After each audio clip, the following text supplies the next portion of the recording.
Easterlies magpapatuloy pa rin sa silangan ng bansa na magpapaulan at magdudulot ng mga pagkulog at pagkidlat mula Northeastern Luzon kabilang na ang buong Eastern Visayas kasama ng Bicol Region at Eastern Mindanao. Kaya Central Luzon maging ang NCR makakaranas ng maulap na himpapawarin at asahan ang mga isolated rain showers sa buong Luzon. Potential o posibleng low pressure area sa silangan ng Mindanao sa labas sa ating Philippine Area of Responsibility na mataan sa Micronesian region.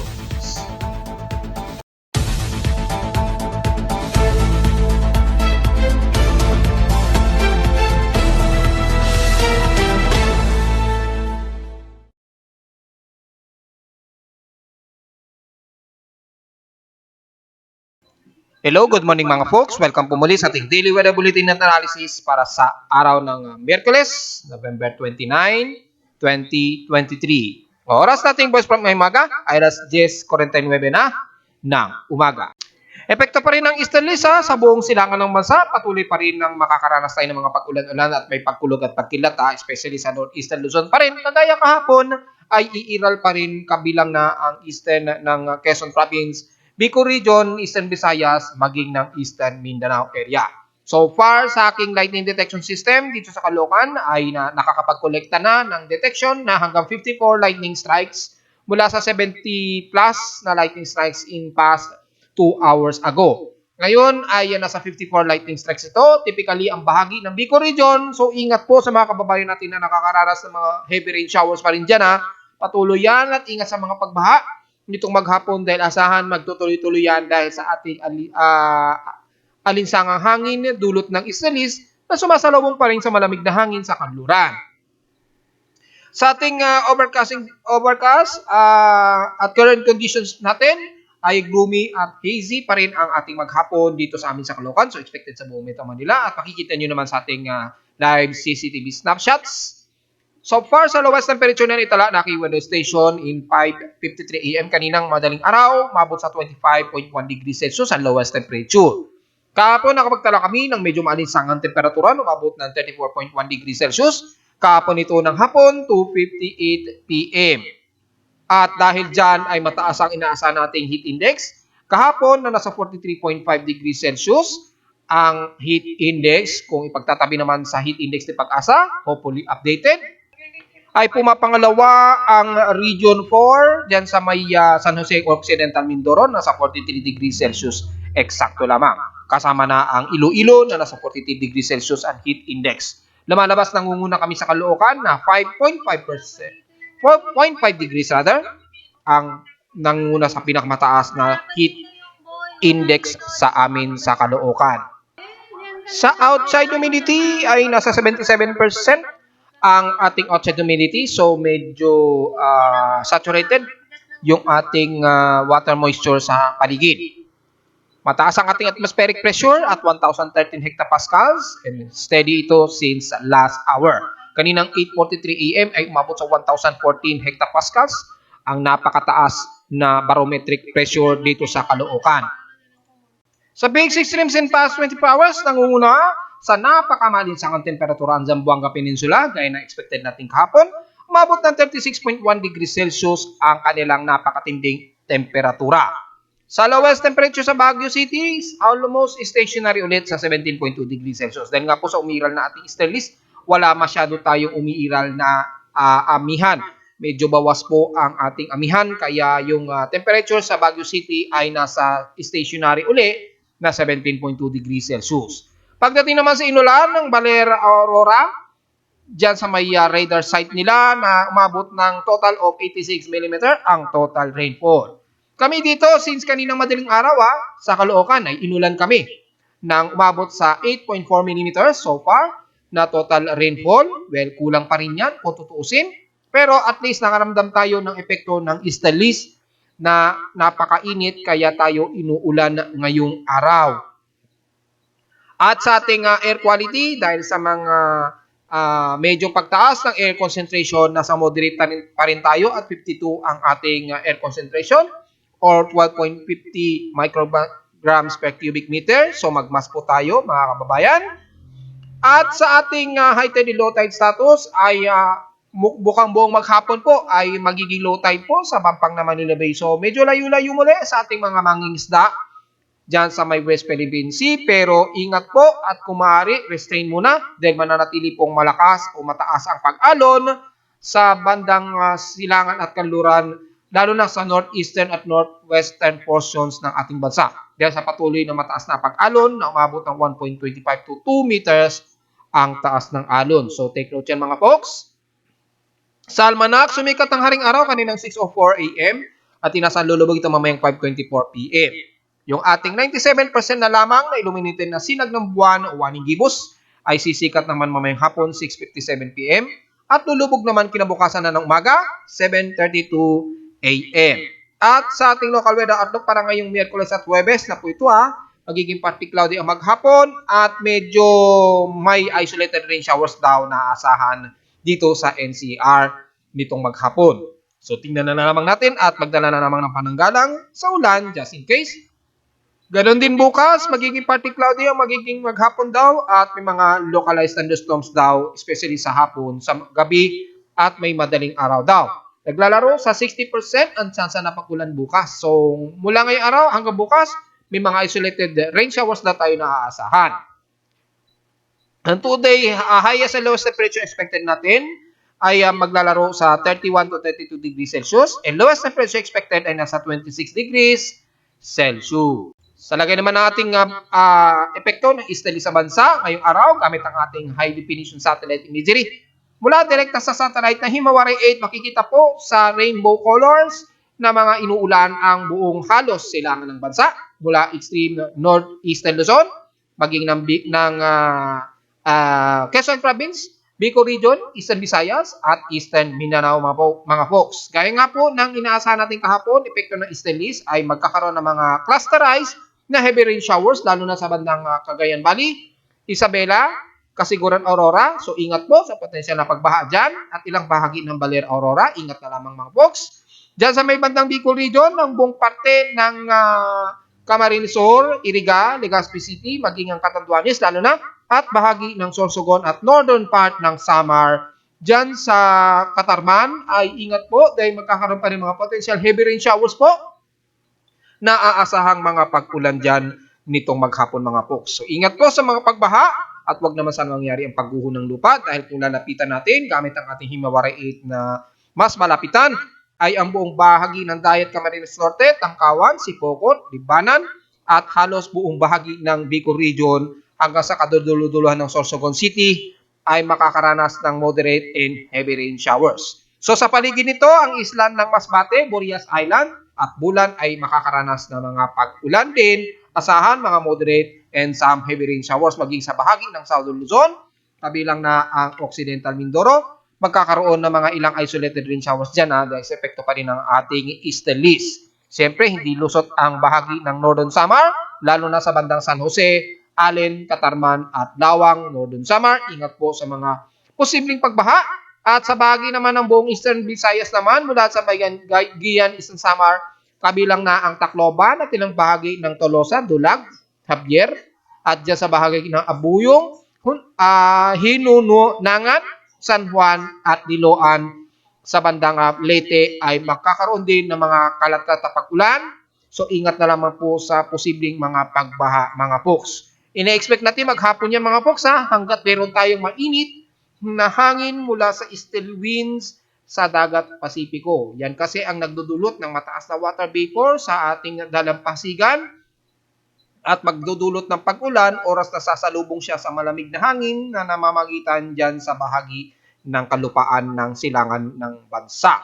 Dahil dyan, yung salubungan ng init at lamig dyan, magdudulot ng saturated na water vapor at babagsak sa kalupaan sa silangan ng bansa. Yan po ang nagiging senaryo yan. So, itong ginuhitan ko na yan. Expected pa rin yan na magkakaroon ng mga saturation ng water vapor at tuloy-tuloy ang pag-ulan habang umiiral ang ating easterly winds. So, expected baka bukas o sa mga susunod pang mga araw ay iiral ng tuloy-tuloy ang ganyang mga pag-ulan. So, ingat po sa mga potensyally nababahain na expected yan mga folks. Pero sa kaluran ay magiging maulap po ang ang ating himpapawarin na mula sa may bandang Lawag, Ilocos Norte, Bigan, hanggang sa may bandang Benguet at Baguio City. Despite na may manipis pa rin tayong amihan na umiiral dahil yung general ng amihan ay nandun sa may bandang extreme Northern Luzon o sa may bandang Taiwan Strait o pagitan yan ng Batanes Group of Islands. Yan yung masyado ang dumadaloy yung jet stream ng ating amihan. Hindi masyado sa kalupaan. Meron man, pero manipis lamang ito. Kaya hindi masyado mababa ang temperatura natin sa Northern Luzon.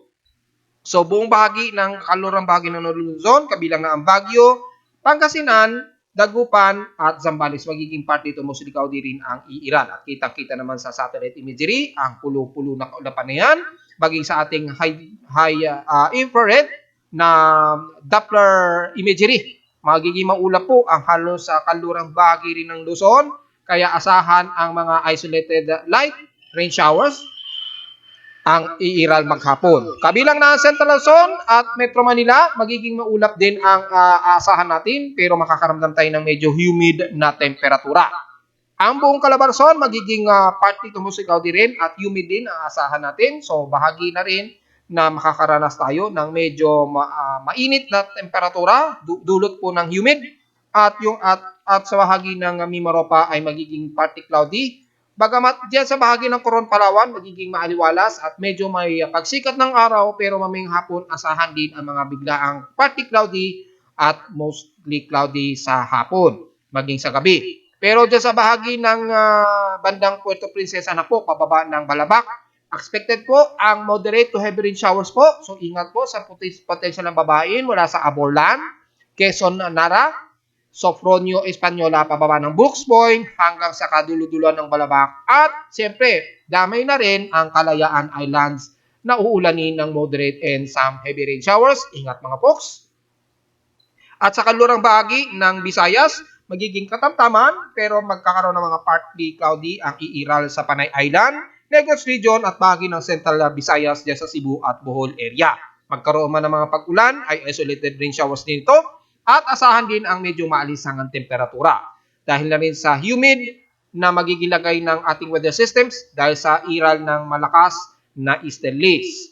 At nasa nalabing ng Mindanao area, lalo na sa silangang bahagi ng Mindanao, mula dyan sa Agusan del Sur at Surigao del Norte, magiging maulap at magkakaroon nga po ng mga kalat-kalat na pag-ulan at may mga cluster na potentially heavy rain showers ang iral. So ingat po sa mga potential na pagbaha. Dito sa bibilugan ko na yan, mula Dinagat Island, Siargao Island, hanggang Butuan, kasama ng Ginuog, at ilang parte sa Cagayan de Oro, at pababa ng Agusan del Norte at Agusan del Sur, pababa ng Bayugan, Prosperidad, San Francisco, all the way hanggang Bislig at Katiil na yan. Damay na ang Compostela Valley sa magkakaroon ng mga ilang moderate and some heavy rain showers at ilang parte ng Davao Region. Ingat po sa potensyal na pagbaha. Huwag naman sana mangyari ang pagguho ng lupa. So, ingat na lamang mga folks. Maging wari po tayo.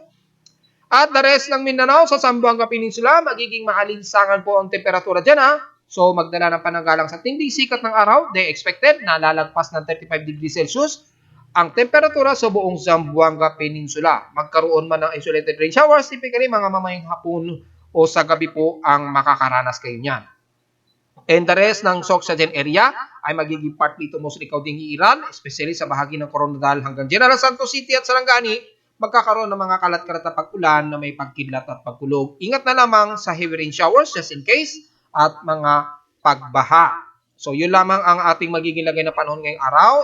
Magiging clusterized po o dynamic ang mga pakalat-kalat na pag-ulan sa halos buong bansa. Pero ang mostly na uulanin expected ang buong silangang bahagi ng ating bansa.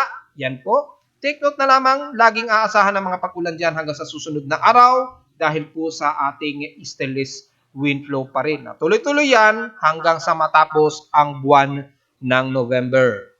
Samantala sa ating cyclone assessment monitoring, meron tayong namataan na anomaly, at least 20% sa may bandang Marshall Island sa silangan ng Mindanao sa labas ng ating Philippine Area of Responsibility. Pero sa loob ng 24-hour, ay maaaring ma-dissolve din kaagad ito o sa susunod na 24 oras. However, babantayan natin ito mga folks at mag-update tayo just in case. Dahil kung sisilipin naman natin ang Global Spectrum Model, wala naman tayong so far na namamataan. Maliban lamang sa may bandang border na ito sa Mid-Pacific. So, hanggang sa unang linggo ng December ay wala pa naman tayong inaasahan na may pamumuo ng tropical wave o anumang low pressure area sa loob at labas ng ating bansa. So, wala tayong may comment pa rin maging sa ating mga computer models dahil mga pag-ulan lamang sa silangan naman sa epekto ng stainless lamang ang nakikita natin sa mga computer models na ito. Pero kung sisilipin nga natin yung anomaly na ating nakikita dito sa may bandang Mid-Pacific, kung sakaling magkakaroon ng probability, ayan po, sa may bandang Marshall Islands, meron tayong nakikitaan na malakas ito halos 44 kilometers per hour. Yung posibleng upward low convection dahil mataas yung kanyang convergence ng hangin na nagsisirculate dito. Although nasa halos sa equatorial area ito. So malakas ang posibleng Coriolis effect na mangyayari dito. So gaya ng aking sinabi kanina, dahil medyo mataas ay obserbahan natin kung magkakaroon ng tuloy-tuloy na progress yung anomaly na ito mga folks. Kasi kung titingnan natin kung may kontrahangin siya at nagkaroon ng comparison o balancing ang dalawang ito, ayan meron siyang kontrahangin. So ibig sabihin mukhang mayroong posible na magkaroon ng upward low convection ito sa susunod na 24 oras o 48-hour period. So babantayin natin ito within 55-hour period. Mag-update ako sa Facebook page anytime sa magiging progress nito mga folks. Dahil kung may magtatanong kung ano magiging kilos nito, bahagyang northwestward ang slow na pagkilos nito. So maaring lumapit ito ng bandang Guam. Kung magkaroon ng intensified circulation o magkaroon ng organized development sa mga susunod na araw. Probably sa unang linggo na yan ng December na. So titingnan natin yan mga folks. Dahil ito ay medyo malapit pa rin sa silangan ng Mindanao sa labas ng ating Philippine Area of Responsibility. So dahil meron tayong mataas na convergence at posibleng pamumuo ng invest organization, ay atin itong babantayan. Dahil nasa may bandang Micronesia o Marshall Islands ito. Kung titingnan natin sa favorable wind shear, nagpa-favorable po yung kanyang circulation nga sa area na ating tinutukoy. So yan ay ating i-update anytime mga folks. At narito naman ating 3D20 weather forecast para sa araw ng Miyerkules, November 29, 2023.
hanggang dito na lang po ating daily weather bulletin at analysis para sa araw ng Miyerkules, November 29, 2023. Huwag pong kalilimutan na mag-like, share, and subscribe po sa ating YouTube channel at visit lamang anytime sa ating website at www.pimoweather.com para sa mga gusto nyo malaman pa ang lagi ng ating panahon.